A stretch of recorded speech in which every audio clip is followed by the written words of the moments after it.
El día de hoy vamos a hablar sobre identidad. La clase pasada hablamos acerca de la vergüenza y cómo la vergüenza era la consecuencia de un golpe en nuestra identidad. El día de hoy quiero darles un poco más de alcance de la verdadera identidad que nosotros tenemos en Jesucristo y que es una de las cosas o uno de los efectos maravillosos de la obra de Jesucristo en nuestras vidas es este cambio de quiénes somos y este nombre nuevo que Dios nos ha dado. Entonces quiero que empecemos leyendo Efesios 2, del 4 a 10, ahí lo tienen en la presentación. Dice así: pero Dios es tan rico en misericordia y nos amó tanto, que a pesar de que estábamos muertos por causa de nuestros pecados, Dios nos dio vida cuando levantó a Cristo de los muertos. Es solo por la gracia de Dios que ustedes han sido salvados, pues nos levantó de los muertos junto con Cristo y nos sentó con Él en lugares celestiales, porque estamos unidos a Cristo Jesús.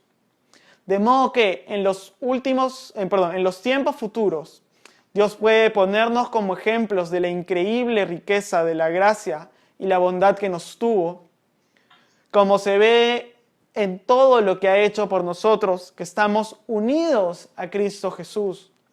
Dios los salvó por su gracia cuando creyeron. Ustedes no tienen ningún mérito en eso. Es un regalo de Dios. La salvación no es un premio por las cosas buenas que hayamos hecho. Así que ninguno de nosotros puede jactarse de ser salvo, pues somos la obra maestra de Dios. Él nos creó de nuevo en Cristo Jesús, a fin de que hagamos las cosas buenas que preparó para nosotros tiempo atrás. Muy bien. El otro día leí esta frase y me gustó mucho. Dice: Jesús no ha venido a cambiar personas malas en buenas. Él ha venido a dar vida a personas buenas. Y creo que es lo que nos está diciendo este versículo, este capítulo, esta porción de la Escritura, ¿no? Jesús no ha venido solo a transformar a las personas malas en buenas. Él ha venido a dar mucho más. Muchas personas reducen la experiencia de la salvación solo en el cambio, en el dejar los pecados, en el dejar las cosas malas. Pero la experiencia de la salvación es mucho más extensa o mucho más grande que esa. Otras personas reducen la salvación a ser salvos de la condenación eterna o salvos del infierno. Pero en realidad la experiencia de salvación es mucho más extensa, o mucho más trascendente, mucho más grande que todo eso. Jesús ha venido a darnos vida, dice la Escritura. Él ha venido a resucitarnos. Dios, a través de Él, nos ha unido, dice, espiritualmente, nuestro espíritu, nuestro corazón, nuestra identidad, nuestro ser real, nuestra sustancia. Lo que somos, lo ha unido a Jesucristo, lo ha unido a su muerte y a su resurrección. Y nosotros hemos muerto y hemos resucitado con Jesucristo. Y al resucitarnos nos ha dado una vida nueva y un propósito nuevo. En el versículo 7 dice que Dios quiere ponernos de ejemplo, quiere mostrar a través de nosotros cuán bueno y cuán amoroso es. Entonces nos ha dado ese propósito, el propósito de mostrar a los demás alrededor nuestro, a nuestros amigos, a nuestros familiares, a las personas que podemos alcanzar y podemos tener un poco de influencia. A esas personas mostrarles cuán amoroso y cuán bueno es el Señor. Entonces la experiencia de la salvación o de la obra del Señor Jesucristo va mucho más allá de la que nosotros creemos o hemos pensado o de repente con buena intención nos han enseñado. La experiencia de Jesús con Jesús viene a darnos una vida nueva y un nuevo propósito, que es mostrar a Dios su amor, su gracia, su compasión y su bondad. Pero quiero hacer énfasis en Efesios 2:10 y de acá vamos a desarrollar la enseñanza el día de hoy. Dice: somos la obra maestra de Dios. Él nos creó de nuevo en Cristo Jesús a fin o para que hagamos las cosas buenas que preparó en nosotros tiempo atrás. Permíteme contarte una historia. Hace un tiempo estaba en una reunión lleno de hombres, muy exitosos todos estos hombres. Algunos eran empresarios, ejecutivos de empresas, muchos eran mayores, habían canas, habían peladas en esa reunión, probablemente tenían hijos. O sea, era una reunión de una capacitación y el moderador de esta reunión nos dijo que nos paremos y digamos quiénes éramos. Entonces las personas se paraban, decían su nombre y decían quiénes ellos creían que eran, ¿no? Entonces una persona se paraba y decía soy ejecutivo del banco tal, otro se paraba y decía soy director comercial de la empresa tal, otro se paraba y decía soy gerente de marketing de la empresa tal. Entonces esta ola continuó, todos hacían lo mismo hasta que llegó a mí y yo hice lo mismo, me paré, dije trabajo en este lugar, hago esto, me dedico a esto y me senté. Entonces, sentado me quedé pensando si realmente lo que yo había dicho definía realmente quién era. Porque dije, ¿qué pasa si cambio de trabajo? O me aburro de lo que estoy haciendo y quiero empezar a hacer otra cosa. ¿Realmente cambiaré quién soy? ¿Cambiaré lo que yo soy? Y también pensé y dije, y cuando me jubile, cuando quiera dejar de trabajar, dejaré de ser un profesional de marketing y me volveré un jubilado. O sea, mi identidad realmente cambiará. Pero creo que no es así. Creo que muchos de nosotros lo que hacemos es porque no sabemos realmente quiénes somos. O como les dije en la clase pasada, tenemos una imagen tan baja de nosotros mismos, o no sabemos quiénes somos realmente, o tenemos una imagen tan baja de nosotros mismos que nos gusta ocultarnos detrás de nuestros logros, nos gusta ocultarnos detrás de los títulos. Porque no importa en qué organización o qué lugar estemos, si es eclesiástica, si es una ONG, o si es una empresa o lo que sea, siempre vamos a buscar el título mejor. Porque a veces creemos que este mejor título como gerente, director, pastor o lo que sea, nos va a entregar valor a nosotros, que va a definir el valor que tenemos, que nos va a decir por fin has alcanzado algo. Hay una frase muy común en el mundo que dice, si no estudias, si no trabajas, no vas a ser nadie.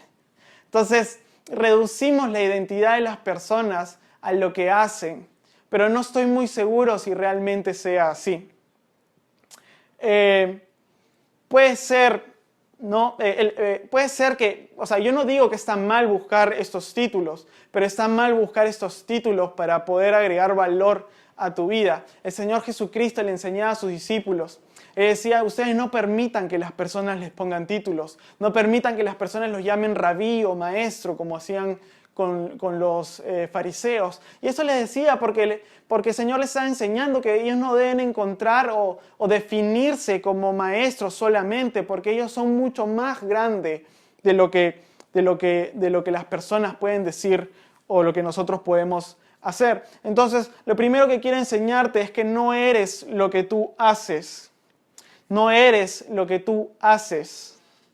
Porque Efesios, como acabamos de leer, dice, somos a fin.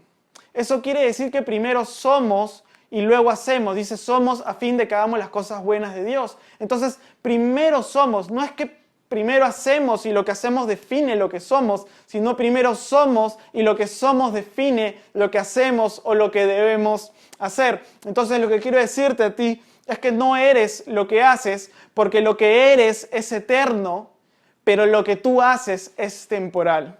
Entonces, asimismo, como muchas personas creen que sus logros y sus éxitos terminan definiéndolos y dándoles valor, muchos creemos que nuestros fracasos, nuestros errores, son las cosas que nosotros nos definen o que dicen quiénes somos. Muchos, ese es el otro lado de la moneda, ¿no? Como algunos creen que los éxitos definen a unos, los fracasos definen a otros.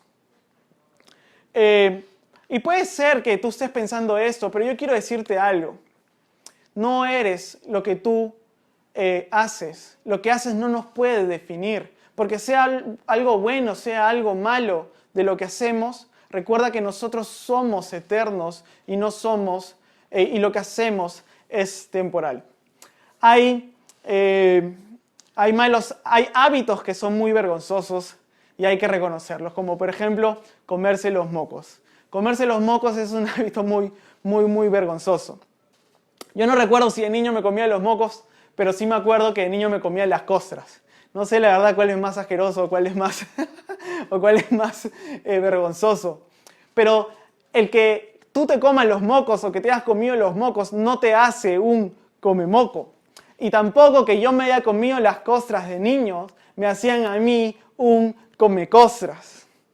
Lo que te estoy diciendo es que tú no eres lo que haces. Y permíteme ser un poquito más directo. Tus malos hábitos no pueden definirte a ti o no te definen. Eso quiere decir que la pornografía que tú ves no te define. Eso quiere decir que la anorexia o la bulimia no te define. Eso quiere decir que todos los malos hábitos que tú tienes o las cosas que haces mal no dicen quién eres. No eres un adicto, no eres un anoréxico, no eres una bulímica, no eres un pornógrafo, no eres el mal hábito que tienes porque lo que haces no te define. Porque lo que haces es temporal, pero lo que eres es eterno. ¿Se acuerdan de Tarzán? Tarzán fue una historia que se publicó en una revista en 1912 y después se adaptó a una novela que se llamaba Tarzán y los monos. Y luego, bueno, vino adaptación a un cómic, al cine y a la televisión, ¿no? A una serie de televisión. La historia de Tarzán se trata de John Clayton, que era un aristócrata escocés, que de niño fue abandonado en la selva africana porque el barco de donde él estaba viajando con sus padres fue atacado y sus padres murieron en ese barco. Entonces John Clayton fue abandonado de niño en esta selva y una manada de simios lo empezó a criar. Y le pusieron el nombre Tarzán, que significa piel blanca. Entonces Tarzán empezó a crecer en esta manada y él empezó a agarrar las habilidades que tenían los monos. Empezó a treparse los árboles, a columpiarse de una liana a otra. Y Tarzán se movía como mono, hablaba como mono. Tarzán corría, caminaba como mono, se lanzaba como un mono, pero no era un mono.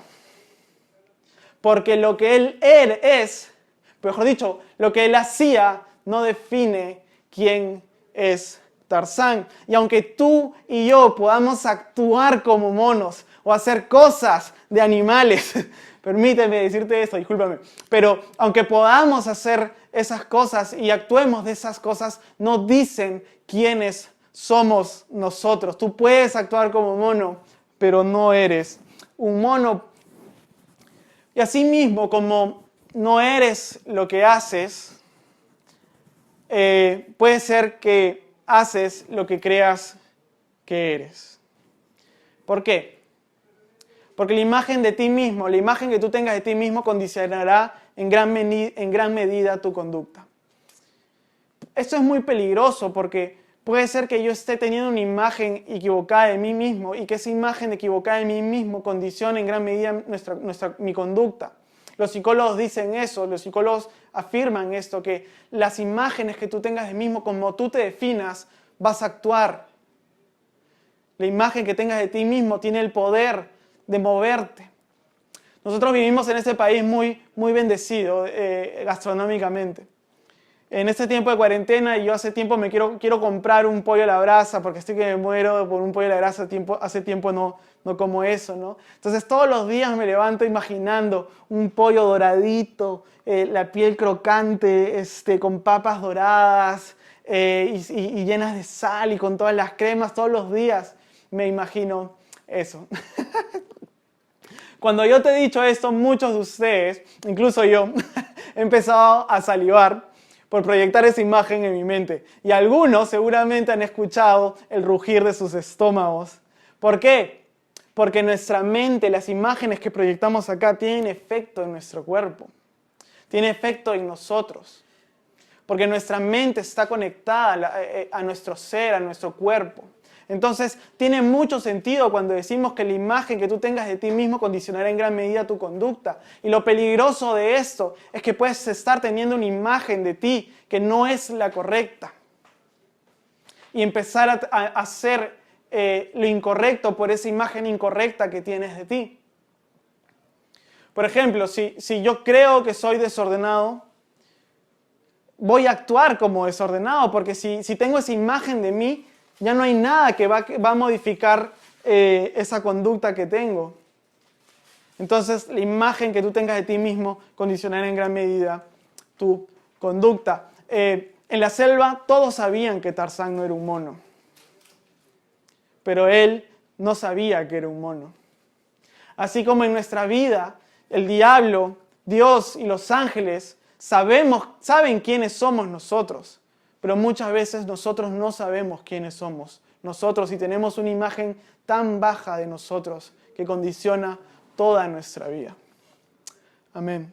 Entonces, la Biblia, Efesios, mira lo que dice Efesios 2:10. Efesios 2:10 empieza con esto: somos la obra maestra de Dios.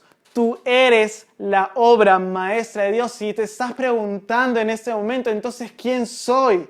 ¿Cuál es la imagen que debo tener de mí mismo? ¿Qué debo pensar de mí? Yo te digo lo que dice la Biblia. La Biblia dice que tú eres la obra maestra de Dios. Eres lo que cuando el Señor te mira, Él se siente muy orgulloso. Cuando este artista te mira, piensa que tú eres lo más hermoso que ha creado. Cuando el artista, el creador te mira, él se siente orgulloso, se siente feliz cuando te mira a ti. Para Él eres mucho más hermoso que un cielo estrellado en la noche, más hermoso, y se siente más orgulloso de ti que una catarata, que un monte o un nevado impactante. Para Él es mucho más hermoso que una playa paradisíaca, que un cielo hermoso. Para Él tú eres su obra maestra. Él te ha puesto por encima de toda la creación, por encima de todos los paisajes, de todas las obras maravillosas que hay en la creación. Dame agüita, por favor. Perdón, se me ha secado la garganta. Gracias, un poquito más. Tú eres la obra maestra de Dios. Gracias, amor.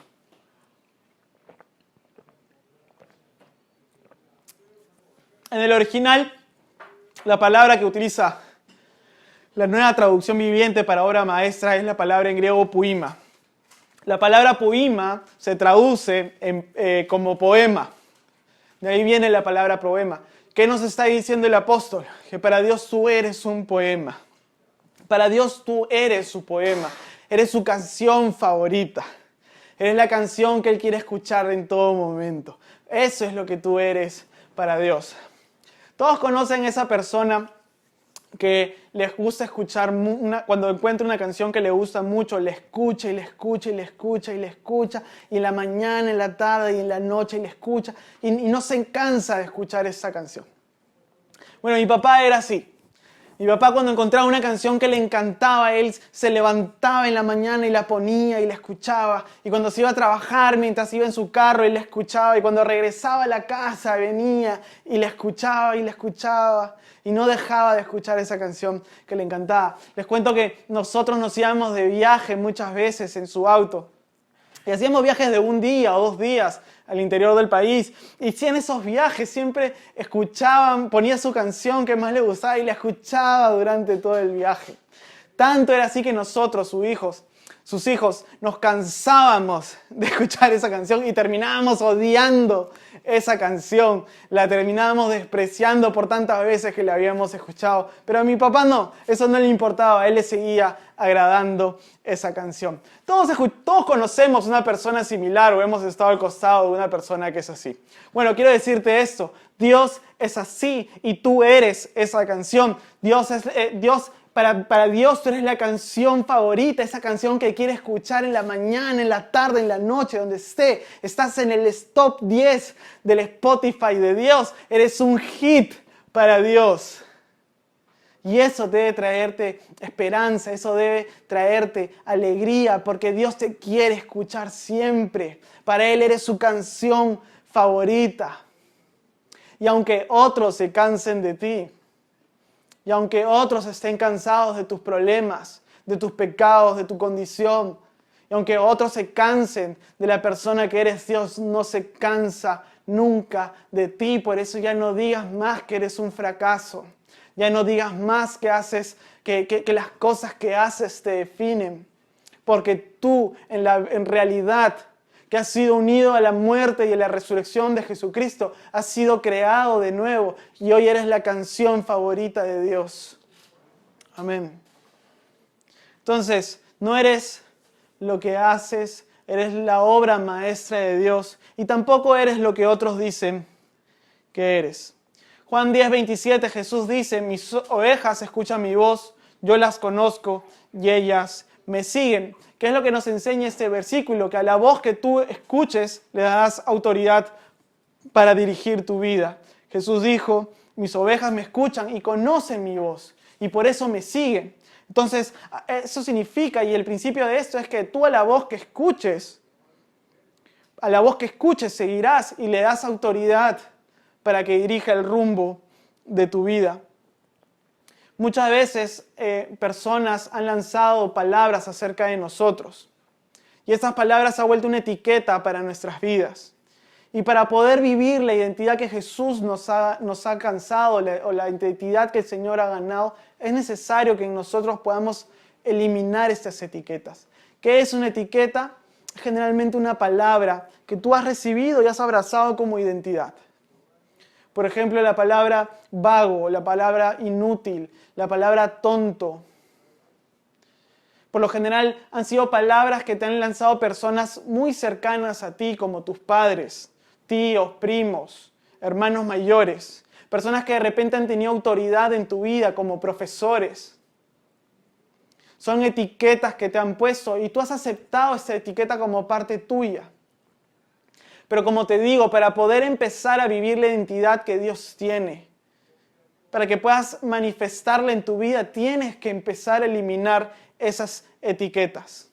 Muchos de ustedes han visto este meme en internet, en Facebook, que dice etiqueta a tu amigo más feo o etiqueta... Antes estaba de moda, ¿no? Etiqueta a tu amiga la borracha o no sé, etiqueta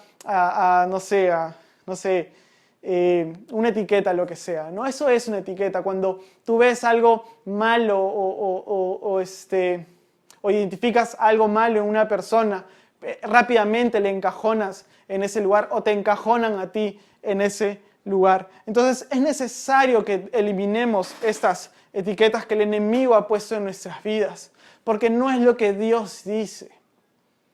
Mira lo que dice 1 Pedro 1:22. En 1 Pedro dice, pues han nacido de nuevo, pero no una vida que pronto se acabará.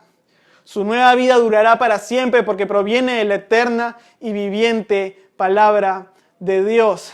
Hemos nacido de nuevo. Eso significa que tu ex persona o tu por ejemplo, el ex Carlos Felipe ya no existe.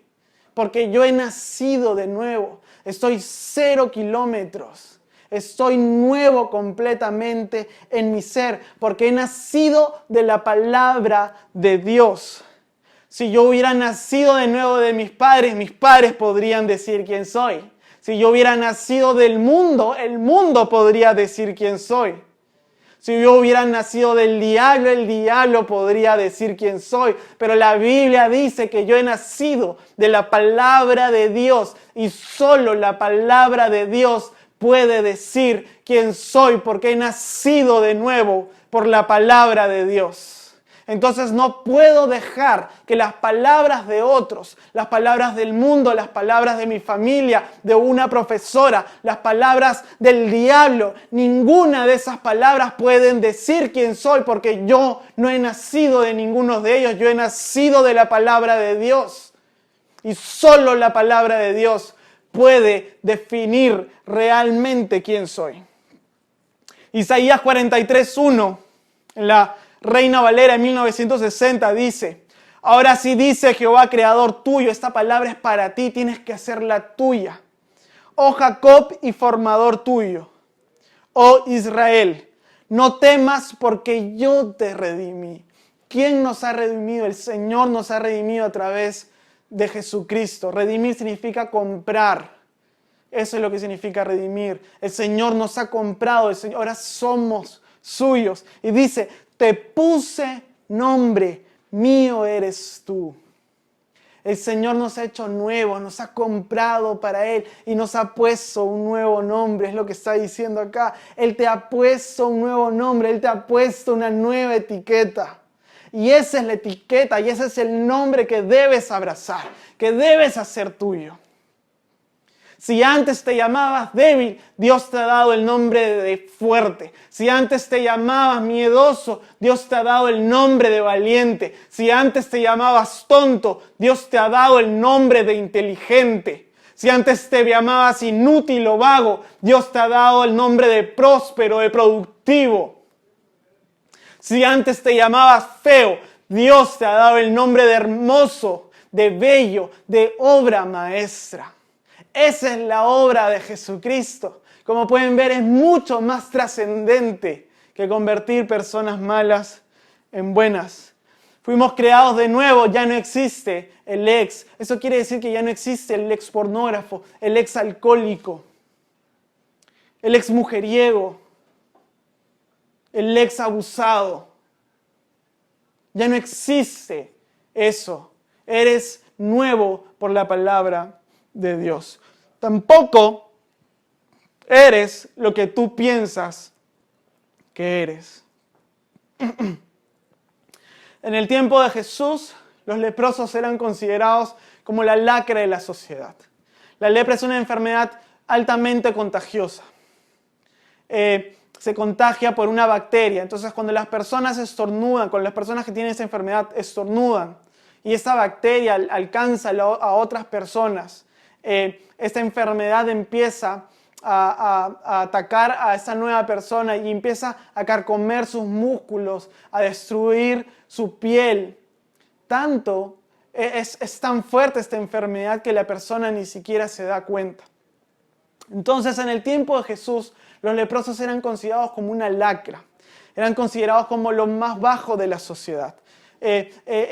Vivían solos, nadie quería vivir con ellos, nadie quería hacerse cargo de ellos, eran despreciados, vivían en las calles, no tenían casa, no tenían familia, su familia los había echado afuera, no podían acercarse a las multitudes, no podían estar cerca a donde las personas estaban, incluso cuando pasaban tenían que gritar, atención, está pasando un inmundo, inmundicia, inmundicia, tenían que gritar para que las personas se abran y se alejen de ellos. Eran despreciados, maltratados, no tenían trabajo, no tenían que comer. Me hacen recordar mucho a los mendigos de ahora. Y esta condición era considerada como un castigo de Dios. Ellos, la sociedad de ese tiempo, miraban a los mendigos como un castigo que Dios les había dado. Decían, seguramente algo malo habrá hecho, algún pecado habrá cometido. Y seguramente por eso muchas personas se alejaban de ellos y no querían hacerse cargo de los leprosos. No tenían misericordia de los leprosos. Y también se creía que cuando tú tocabas a un leproso, te pasaba su inmundicia, te pasaba su maldición, te pasaba su pecado, y tú te volvías inmundo y tan pecador como un leproso. Entonces, por eso el leproso cuando pasaba por las ciudades, cuando cruzaba una calle, tenía que anunciar y gritar que era un inmundo, que está enfermo, que Dios lo había maldecido para que la gente se aparte, ¿no? Imagínate la percepción que tenían los leprosos de sí mismos. Imagínate la imagen que tenían de sí mismos. Eran considerados lo último. Seguramente ellos se veían así, con vergüenza, con dolor, a mirarse, a no tener amigos, a no tener familia, a no tener trabajo, a no tener nada alrededor suyo. Entonces, pero Mateo 8, del 2 al 3, nos cuenta una historia maravillosa. Una historia que a mí me llena de fe, una historia que me anima un montón porque me muestra el verdadero carácter del Señor Jesucristo. Jesús bajaba de un monte donde había dado un sermón que había sido revolucionario, que es el Sermón del Monte. Y bajaba de este lugar y se encuentra con un leproso, y esto es lo que pasa en Mateo 8, 2 al 3. Y dice: y he aquí vino un leproso y se postró ante él diciendo: Señor, si quieres, puedes limpiarme. Jesús extendió la mano y le tocó, diciendo: quiero, sé limpio. y al instante su lepra desapareció. Esta historia es maravillosa, es impresionante. Y espero que tú te hayas dado cuenta como yo me di cuenta cuando la leí. ¿Qué hace de impresionante esta historia y diferente de otros milagros? Es que Jesús lo tocó. Jesús lo tocó. Jesús tocó al leproso. ¿Y qué importante tiene eso? Que lo más lógico hubiera sido que lo sane primero antes de tocarlo. Pero Jesús lo tocó antes y lo hizo a propósito. ¿Sabes por qué? Porque cuando lo estaba tocando le estaba diciendo, tú eres digno de ser tocado. Tú eres digno de recibir dignidad y amor y valor. Acá está Dios tocándote, sin importar tu condición, sin importar lo que han dicho las personas, sin importar lo que tú has dicho de ti mismo. Tú eres digno de ser tocado. Me encanta imaginar esta parte de la Escritura, esta parte de la Biblia. Y les recomiendo que vean The Chosen porque ahí desarrollan esto en esta serie de una manera maravillosa. Me encanta imaginar a Jesús tocando al leproso, mirándole con esta mirada tierna y amorosa y dándole valor y dignidad y sonriendo al leproso y el leproso mirando a Jesús con los ojos, con confusión. Sin entender lo que estaba pasando, pero a la vez sintiendo cómo esa mirada alcanzaba su corazón, cómo esa mirada llenaba su corazón del amor del Padre, del amor de Dios, y se llevaba los años de frustración, los años que ha vivido como avergonzado, los años que ha vivido pensando que es indigno de que las personas los toquen, que es indigno que las personas lo amen, que es indigno por su condición. Pero acá está Jesús tocando al leproso, devolviéndole la dignidad y el valor, diciéndole, tú eres un hijo de Dios, eres una obra maestra y eres digno de ser tocado, eres digno de recibir el amor de Dios, eres digno de recibir la gracia, el perdón y todo el favor de Dios sin importar tu condición. Ahora, la lepra significa muchas cosas, pero algo que puedo decir es que la lepra también significa nuestras heridas y también significa el pecado.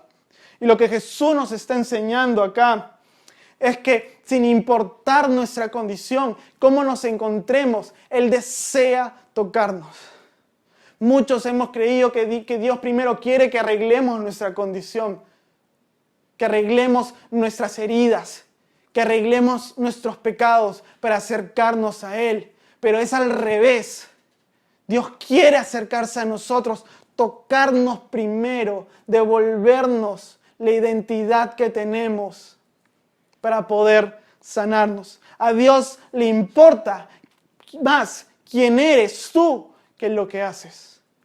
Porque cuando sepas realmente quién eres, vas a hacer lo que realmente Dios quiere que hagas.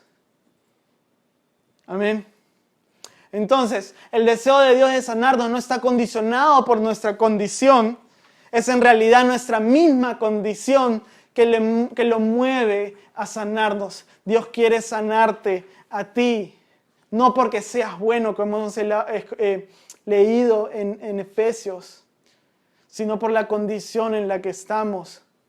Y Él quiere primero devolvernos nuestra dignidad, nuestra verdadera identidad, que realmente te veas a ti mismo como la obra maestra que Él ha creado para poder sanarnos. Entonces, si Jesús está dispuesto a tocar nuestra inmundicia, ¿cómo no querrá sanar nuestro corazón? Y eso es lo que sucedió con el leproso. Si quieres puedes limpiarme. Y Jesús lo tocó y le dijo las palabras más dulces que este leproso escucharía en toda su vida. Sí quiero, sé limpio. Y el leproso quedó limpio. Entonces, si Jesús está dispuesto a tocar nuestra inmundicia, a tener una relación con nosotros a pesar de esta herida que tenemos, a pesar de lo mal que nos vemos, incluso a pesar de nuestros malos hábitos y nuestros pecados, ¿cómo no va a querer sanarte? ¿Cómo no va a querer liberarte? ¿Cómo no va a querer quitarte esos malos hábitos? ¿Cómo no va a querer sanar tu corazón, restaurarlo, darle vida, soplar vida sobre él, llevarse la angustia, la ansiedad, el temor? ¿Cómo no va a querer hacer eso? Pero lo primero que quiere hacer es devolvernos el valor que cada uno de nosotros tenemos. Eso de identidad es sumamente importante. Vernos como Jesús nos ve, vernos a nosotros mismos como Dios nos ve, es una de las cosas más importantes para poder ver el reino de Dios en nuestras vidas, para poder ver sus milagros. Porque no verás el reino de Dios hasta que entiendas que tú eres hijo del Rey. Jesucristo regresaba a Nazaret, su tierra. Que la tierra donde el pueblo donde los habían visto crecer. Y Nazaret, la verdad es que era una ciudad insignificante, era una ciudad muy pequeña. Era una ciudad pequeña e insignificante dentro de todo Israel. No había habido nada importante ahí, no era grande, no tenía murallas. Era un pueblo pequeño. Entonces, Mateo 6:3 del 6 dice que Jesús fue ahí y empezó a ministrar a las personas. Y las personas empezaron a decir, oye, ¿no conocemos a este hombre? Mira lo que dice Mateo capítulo 6, versículo del 3 al 6. Dice, ¿no es este el carpintero, hijo de María, hermano de Jacobo, de José, de Judas y de Simón? ¿No están también aquí con nosotros sus hermanas? Y se escandalizaban de él. Mas Jesús le decía, no hay profeta sin honra, sino en su propia tierra, y entre sus parientes, y en su casa. Y no pudo hacer allí ningún milagro. Miren, Jesús había hecho milagros en todos lados, pero aquí no pudo hacer milagros, salvo que sanó a unos pocos enfermos, poniendo sobre ellos las manos, y estaba asombrado de la incredulidad de ellos, y recorría las aldeas de alrededor enseñando. Yo siempre he creído que por la familiaridad de estas personas, no creían que Jesús podía sanarlo, ¿no? La familiaridad que tenían con Jesús, que lo habían visto crecer, que lo habían visto caer, estudiar, jugar, que lo habían visto, qué sé yo, ser adolescente, etc. Yo creía que esta familiaridad que tenían con Jesucristo les impedía ver a Jesucristo más como un profeta, como el Mesías, ¿no? Pero la verdad es que esto es mucho más profundo. La verdad es que porque ellos veían a Jesús es mucho más profundo. Y Natanael, el discípulo de Jesús, nos da una idea de por qué. Cuando Felipe, su amigo, conoció a Jesucristo, fue donde Natanael y le dijo, Natanael, hemos encontrado al Mesías, al que hemos esperado tanto tiempo, al que hemos estudiado durante tantos años. Él está con nosotros. Y Natanael le dice, ¿quién es? Y Felipe le dice, es Jesús de Nazaret. Y Natanael le responde, ¿Nazaret? Exclamó Natanael. ¿Acaso puede salir algo bueno de Nazaret? Parece que había un rumor acerca de Nazaret. Y el rumor era de que no podía salir nada bueno de Nazaret. Nazaret era tan insignificante en todo Israel. Nunca había tenido reyes, nunca habían salido ahí profetas, nunca había salido absolutamente nada de Israel. No habían habido personas prominentes e importantes. Tú lees la escritura de todo el Antiguo Testamento y no encuentras a Nazaret por ningún lado. Y al parecer, ¿sabes qué es? Que los de Nazaret creían lo mismo. Al parecer los de Nazaret creían eso. Nada bueno puede salir de nosotros. Entonces, ¿cómo que ha salido de nosotros puede hacer milagro en nosotros? Si nada bueno puede salir de nosotros. Lo que estaban haciendo, ellos no estaban rechazando al Mesías. Lo que estaban haciendo era rechazarse a sí mismos. Y eso impedía que Dios haga la obra y manifieste su reino y su gloria en Nazaret. Y mucho de eso nos pasa a nosotros cuando decimos, nada bueno puede salir de mí. De mí solo sale pecado, sale ira, sale quejas, salen excusas. Nada bueno puede salir de mí cuando tengo esa imagen de mí mismo. estoy rechazando, pero también estoy rechazando la obra de Dios y lo que dice la palabra de Dios, que Él ha depositado su espíritu en ti, de que te ha hecho una persona nueva para que seas su obra maestra. Cuando decimos eso, estamos invalidando la obra de Dios en nuestras vidas, estamos negando la obra de la cruz, que hemos sido muertos y resucitados con Jesucristo, que Dios ha derramado su espíritu en nosotros. Estamos negando la obra que Dios ha hecho. Por eso deja de rechazarte a ti mismo. Deja de decir nada bueno puede salir de mí, porque Dios ha depositado su Espíritu Santo en ti. La palabra de Dios dice que de ti van a correr ríos de agua viva para la sanidad de las naciones. Por eso digo esto, no verás el reino de Dios hasta que entiendas que tú eres el Hijo del Rey. Hasta que tengas la imagen correcta de ti, no vas a ver al reino de Dios. Limitamos el poder de Dios en nuestras vidas cuando creemos que nada bueno puede salir de nosotros. Ya estoy terminando. Conocer la imagen correcta de ti, o creer la imagen, tener una imagen correcta de uno mismo y creerla, es muy importante. Hace muchos años vi esta película que se llama Ralph el Demoledor. Es una película muy chévere, es una película para niños, pero tiene un mensaje impresionante. Resulta que es un mundo de videojuegos. Seguramente alguno de ustedes la ha visto y recordarán que Ralph era el villano de su videojuego y él se cansa de ser el villano porque no tiene amigos y se escapa de su videojuego para meterse en otros videojuegos, buscando ser el héroe de todos los videojuegos, así la gente lo ame, lo quiera y ya no lo desprecien porque era el villano en otro videojuego. Entonces se mete a este videojuego que se llama Sugar Rush, que se trata de una carrera con carritos hechos de dulces y pasteles. Y en medio de este juego él se encuentra con Penélope. Penélope es una niña, es una chica que quiere participar en las carreras, pero no la dejan. Hay un rey en este juego que no las deja participar porque Penélope tiene un glitch. Un glitch es un problema, es como una falla, tiene una falla y se pixelea, y cuando sucede esto empieza a golpear a todo el mundo y se causa un desastre en medio de la carrera. Entonces, Penélope no la dejan participar.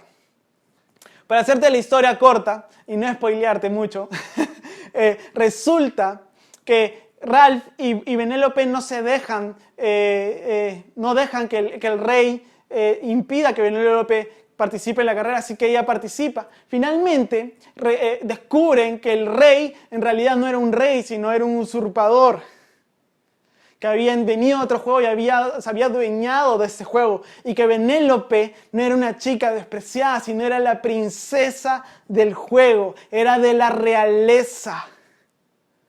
Y Penélope, el glitch que tenía en realidad no era un glitch, no era una falla, era su poder más grande, y que ella era la protagonista del juego y que ella era la jugadora principal del juego. Pero el rey, el usurpador, quiso robarle su juego, robarle el propósito que Penélope tenía. Y es lo mismo que nos sucede a nosotros con el diablo. El diablo es el usurpador y él quiere robarnos nuestro propósito, y lo hace al robarnos nuestra identidad. El enemigo quiere robar tu identidad, porque si llega a robar tu identidad, va a robar tu propósito. ¿Sabes por qué? Porque el que sabe quién es, sabe qué hacer. Y el mismo Pablo lo dice en Efesios 2:10. Él dice: somos la obra maestra de Dios a fin de que hagamos. Eso quiere decir que somos y tenemos un propósito, pero primero tenemos que tener claro quiénes somos. Esto lo vimos también, al enemigo lo vimos actuar de esta manera en la tentación de Jesús. En Mateo 4 nos cuenta que Jesucristo fue al desierto a orar, pero un capítulo antes nos cuenta que él se había bautizado. Y cuando salió de las aguas, el Espíritu Santo cayó sobre él, y una voz del cielo dijo: este es mi Hijo amado en quien estoy complacido. Dios dictaminó, Dios declaró cuál era la identidad de Jesucristo en ese momento. Y cuando él estaba ayunando después de 40 días, dice la Biblia en Mateo 4, que vino el diablo y se presentó delante de Jesucristo y empezó a tentarlo. Y el propósito de la tentación del diablo era robarle el propósito y el plan de Dios que tenía en Jesucristo. Él quería robar el propósito de la cruz. Él quería robarle a Cristo, decirle que no vaya a la cruz. Por eso una de sus tentaciones fue: todos los reinos del mundo me han dado. Yo sé que tú los quieres. Tú quieres todo esto. Yo te lo doy si tú me adoras. Él estaba queriendo robar el propósito a Jesucristo. Y si pones a ver bien a detalle cómo empezaba el diablo empezaba de esa manera y decía: si tú eres hijo de Dios. Todas las tentaciones empezaban de esa manera: si tú eres hijo de Dios, porque un capítulo antes recuerda que Dios había dicho que Él era su Hijo amado en quien estaba complacido. Entonces, eso es lo que hace el diablo con nosotros. En cada tentación que nosotros tenemos, el diablo quiere poner en duda realmente lo que Dios ha dicho de nosotros. ¿Por qué? Porque quiere robarse el propósito que Dios tiene para nosotros. Nuestra identidad está completamente relacionada, ligada, abrazada, amarrada a nuestro propósito, porque el que sabe quién es, sabe qué hacer. Entonces también caminar en el propósito de Dios se trata más de tener la certeza de quién soy que de los pasos que yo doy. A veces no sabemos realmente si estamos dentro de la voluntad de Dios, pero créeme que si tú sabes realmente quién eres, si abrazas la identidad que Jesús ha ganado para ti, créeme que vas a tener la certeza siempre de que estás haciendo lo que Dios quiere que hagas. Entonces, para resumir, ya estoy terminando, dice: no eres lo que haces, no eres lo que otros dicen que eres, no eres lo que crees que eres lo que Dios dice que eres. ¿Y qué dice la Biblia que soy? La Biblia dice que tú eres sano, que tú eres justo, que tú eres santo, que eres limpio, que eres perdonado, que eres redimido, que eres el templo de Dios, uno con Cristo, que eres cabeza y no cola, que eres la imagen de Dios, que eres rey y sacerdote, que eres bendecido, que eres heredero del Rey de Reyes, heredero del reino de los cielos, que eres fuerte, que eres valiente, que eres amado, aceptado, aprobado, victorioso, una obra de arte, la gloria de Dios, y vales la sangre más preciosa del universo, la sangre de Jesucristo. Eso es lo que dice la Biblia de ti, eso es lo que tú eres, y tienes que empezar a abrazar y mirarte como Dios te mira a ti, para que empieces a actuar como la obra maestra que Dios ha declarado que eres. Amén. Muy bien, ya termino. Efesios 2:7 dice, acuérdense lo que leímos al principio: de modo que en los tiempos futuros Dios puede ponernos como ejemplos de la increíble riqueza de la gracia y la bondad que nos tuvo, como se ve en todo lo que ha hecho por nosotros, que estamos unidos a Cristo Jesús. Dios quiere ponernos como ejemplos de su increíble riqueza, de la gracia y de su bondad. ¿Qué significa esto? Que es necesario, queridos amigos, que empiecen a actuar, que empiecen a mirarse a sí mismos como la obra maestra de Dios. Es imperativo que lo hagan, porque todo artista es reconocido por su obra maestra. Todo artista es reconocido por su obra maestra. Seremos ejemplo de la gracia y la bondad de Dios cuando empecemos a mirarnos como Dios nos mira, con la gracia que Dios nos mira, a mirarnos con lo que la palabra de Dios ha declarado sobre nosotros, a mirarnos justos, a mirarnos sanos, a mirarnos limpios, a mirarnos fuertes, a mirarnos valientes, a mirarnos como la Biblia ha dicho. Porque cuando creamos eso, vamos a actuar a favor de eso y vamos a cumplir lo que Dios ha declarado de nosotros, que somos su obra maestra. Dios está más interesado en sanarte a ti para que sea su obra maestra, porque todo artista es reconocido por su obra maestra.